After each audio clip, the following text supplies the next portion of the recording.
It was a cold November afternoon in Chicago. The city buzzed with life as people rushed down Michigan Avenue, bundled up in their coats, eager to escape the crisp autumn air. Among them was Donald Trump, dressed in a long navy blue coat and his signature red tie. He had just finished a business meeting and decided to take a walk back to his hotel, soaking in the city's energy. As he approached a corner near Millennium Park, something unusual caught his attention. Sitting against the wall of a building, a woman huddled in a tattered jacket, her face etched with hardship. She held a cardboard sign that read, "Veteran in need. Please, help." Trump stopped in his tracks. The world around him continued moving, but at that moment, his focus was solely on her. Ignoring the curious glances from passers-by, he stepped forward. "Ma'am," he said, his voice firm yet gentle, "what's your name?"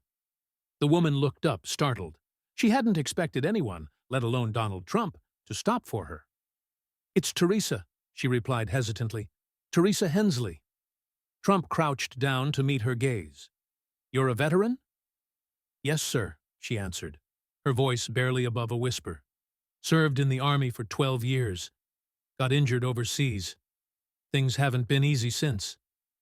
He listened intently, absorbing every word. "Where are you staying?" he asked. Teresa lowered her gaze. "Nowhere. Lost my apartment months ago. Couldn't keep up with rent. Been trying to get back on my feet, but it's tough." Trump felt a pang of disbelief. A veteran, someone who had dedicated her life to serving the country, now had nowhere to go. He wasn't the type to just walk away. Reaching into his pocket, he pulled out his phone. "Teresa, stay right here," he said firmly. "We're going to fix this." Stepping aside, he made a quick call to his assistant, Margaret. "I need you to find the nearest hotel with availability and call a doctor, someone who can do a quick checkup. Make it happen now." Margaret, efficient as always, didn't miss a beat. "Right away, Mr. Trump." Returning to Teresa, he gave her a reassuring nod. "Help is on the way. But first, let's get you something warm to eat." He flagged down a nearby food vendor and bought her a steaming bowl of soup and a sandwich. As she ate, her hands shaking from the cold, Trump sat beside her and asked about her past, her time in the Army, the friends she had lost, and the struggles she had faced since leaving the military. Minutes later, a sleek black SUV pulled up to the curb. Margaret had worked fast. A well-dressed driver stepped out, holding the door open. "Teresa," Trump said, helping her to her feet. "This is for you. We're taking you somewhere safe." Teresa hesitated. "Why are you doing this, Mr. Trump? You don't even know me." He met her gaze with a steady look. "Because someone should have done it a long time ago."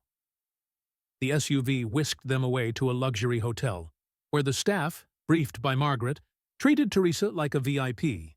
She was escorted to a suite on the top floor, where a hot shower, fresh clothes, and a warm bed awaited her.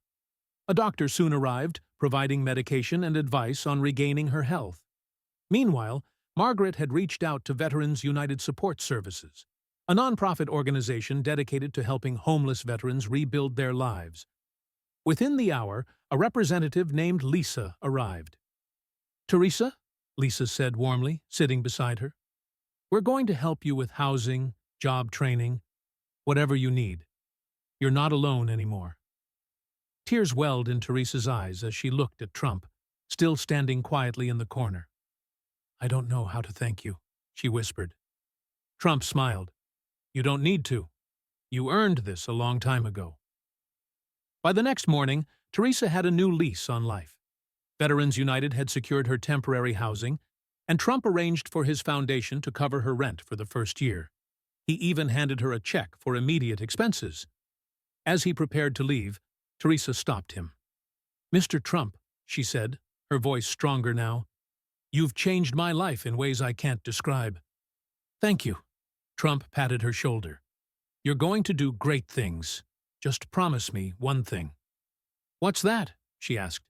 "Pay it forward someday." "I will," she said, determination shining in her eyes.